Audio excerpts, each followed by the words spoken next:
Olá, sejam bem-vindos, meus queridos alunos. Eu sou a Gleidiana Rodrigues, professora de Biologia, e hoje falaremos sobre a segunda parte dos ciclos biogeoquímicos. Na aula passada, falamos sobre o ciclo do oxigênio e também sobre o ciclo da água, e hoje falaremos sobre o ciclo do carbono e o ciclo do nitrogênio. Vamos começar pelo ciclo do carbono, mas antes eu vou falar um pouco sobre a importância desse elemento. O carbono ele está presente em todos os aminoácidos que formam as proteínas. Temos 20 aminoácidos e se você prestar atenção em todos eles, você verá o carbono. Os seres vivos são formados basicamente por cadeias carbonadas, sendo chamados de organismos orgânicos. São cadeias de aminoácidos que formam as proteínas. E o que são proteínas? Aprendemos em aulas anteriores. As proteínas formam basicamente o corpo dos seres vivos. Formam os cabelos, a pele, as unhas e, é claro, formam também os músculos. Se você já foi em uma academia ou se você interage com pessoas que frequentam a academia, já deve ter ouvido frases como preciso comer mais proteínas ou então tal alimento tem muita proteína. É porque esses alimentos, eles por terem muita proteína, vão ajudar a definir mais rapidamente os músculos, que é um dos objetivos de quem frequenta a academia. Aqui percebemos nessa imagem que o carbono ele também está presente nos carboidratos, como por exemplo temos a glicose, a frutose, manose e galactose. Os carboidratos são a nossa principal fonte de energia. Também percebemos que estão presentes nos lipídios. Os lipídios, eles formam as membranas plasmáticas das células, formam os hormônios e, é claro, formam também a famosa gordurinha. Aqui está o triglicerídeo, que é a gordura. E percebemos que tem a presença do carbono. As plantas, elas necessitam de dióxido de carbono para realizarem a fotossíntese. E o dióxido de carbono, junto com outros gases, ajudam a manter a temperatura do planeta Terra. Temos aqui a camada de ozônio, que já foi explicado na aula anterior, e aqui dentro tem vários gases, entre eles o dióxido de carbono. Esses gases, eles ajudam a reter a temperatura do Sol e com isso é possível manter uma temperatura equilibrada do planeta Terra. Se não fosse a presença desses gases, durante o dia o planeta seria excessivamente quente e à noite excessivamente fria. E assim seria impossível ter seres tão complexos como seres humanos, animais, plantas, etc. Mas vamos ao que interessa. Aqui está o ciclo do dióxido de carbono. Temos aqui um animal. Ele respira oxigênio e, no seu metabolismo, ele libera dióxido de carbono. Aqui está um exemplo de dióxido de carbono, que será utilizado pelas plantas na fotossíntese. As plantas, por sua vez, durante o seu metabolismo, elas utilizam o dióxido de carbono na fotossíntese e liberam oxigênio, que será novamente utilizado pelos animais, fechando assim o ciclo. O dióxido de carbono, ele também surge a partir da decomposição de restos de seres vivos. Só por curiosidade, turma, vocês sabiam que o petróleo, ele nada mais é do que restos de seres vivos que ficaram soterrados durante milhares de anos e o solo, soterrando esses restos de seres vivos, transformaram em petróleo, que é muito utilizado por nós, seres humanos, na atualidade.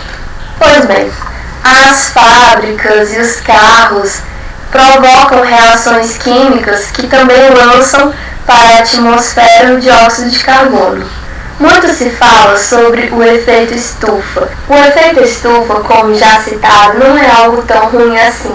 Na verdade, ele é vital para a sobrevivência das espécies. O desequilíbrio no aumento da temperatura é que é o problema.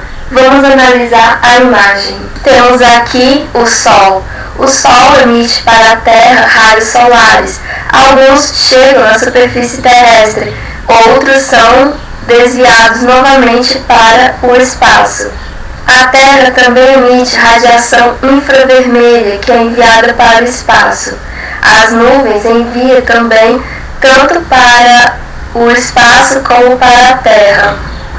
E o dióxido de carbono, que está espalhado em todas as direções pelo ambiente, ajuda também a espalhar as radiações em todas as direções. Segundo vários cientistas, a liberação excessiva de dióxido de carbono no planeta está aumentando de forma prejudicial a temperatura da Terra. Segundo eles, os seres humanos são os maiores responsáveis devido ao excesso de carros e fábricas no planeta que liberam esse gás, além de outros fatores. E agora, turma, para finalizar, eu vou falar sobre o ciclo do nitrogênio. E novamente vou começar falando da importância desse elemento químico. O nitrogênio está presente nos aminoácidos. Eu acabei de explicar a importância dos aminoácidos. O nitrogênio também está presente no material genético, tanto no DNA como no RNA. Aqui está, digamos, os tijolinhos que formam essas cadeias de DNA e RNA. E vejam só, pessoal, em todos temos a presença do nitrogênio. O nitrogênio, ele também está presente na molécula de ATP.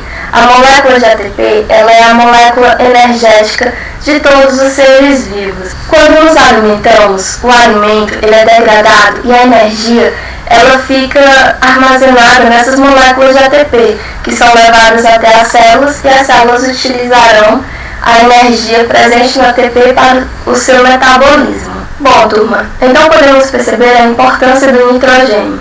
Se não fosse esse elemento, não existiria nem mesmo material genético, portanto, não existiria nem mesmo vida. Aqui está o ciclo do nitrogênio. Aprendemos também nas aulas anteriores que aproximadamente 80% dos gases da atmosfera é formado por gás nitrogênio. Entretanto, praticamente todos os seres vivos são incapazes de utilizar o nitrogênio que está presente diretamente na atmosfera, na forma de N2. Apenas poucas bactérias são capazes de fazer isso. Elas utilizam o gás nitrogênio e transformam esse gás nitrogênio em uma substância que seja assimilável pelas plantas. As plantas vão absorver esse nitrogênio, utilizar no seu metabolismo e na estrutura do seu corpo, e os seres, ao se alimentarem dessas plantas, passarão nitrogênio através das cadeias alimentares. Eu considero essa imagem visualmente mais bonita e mais simples de entender. Entretanto, a próxima imagem tem mais detalhes e é mais fácil de explicar. Vejamos aqui um exemplo. O nitrogênio está presente no ar. Ele é assimilado por algumas bactérias chamadas de rizóbio que se associam a plantas leguminosas, como por exemplo temos o feijão. Essas bactérias elas vão fixar o nitrogênio do ar, transformando numa substância chamada de amônia, que as plantas leguminosas conseguem absorver essa amônia. Em troca, a planta fornece nutrientes para a bactéria. Também existem bactérias fixadoras de nitrogênio no solo.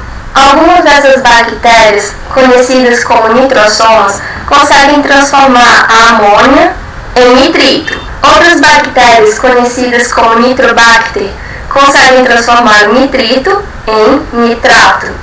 Essas substâncias nitrogenadas, elas conseguem ser absorvidas por várias plantas, que, como eu já citei na imagem seguinte, vai passando aos outros seres vivos através da cadeia alimentar. Quando os seres vivos morrem e eles são decompostos, o nitrogênio presente em seu corpo também volta para o solo e por isso o solo fica mais fertilizado. Quando alguns seres defecam ou urinam, o nitrogênio também vai para o solo. E o adubo nada mais é do que restos de alimentos ou então exatamente restos de fezes, por exemplo, ricos em nitrogênio que as plantas precisam para o seu crescimento saudável. não está representado nessa imagem, mas também existem bactérias conhecidas como desnitrificantes, que elas fazem exatamente o contrário das bactérias fixadoras de nitrogênio. As bactérias desnitrificantes, elas transformam essas substâncias nitrogenadas novamente no gás nitrogênio, devolvendo o gás nitrogênio para a atmosfera e reiniciando o ciclo. Bom, turma, por hoje é só. Foi um prazer enorme estar aqui com vocês. Nos vemos nas próximas aulas e tchau!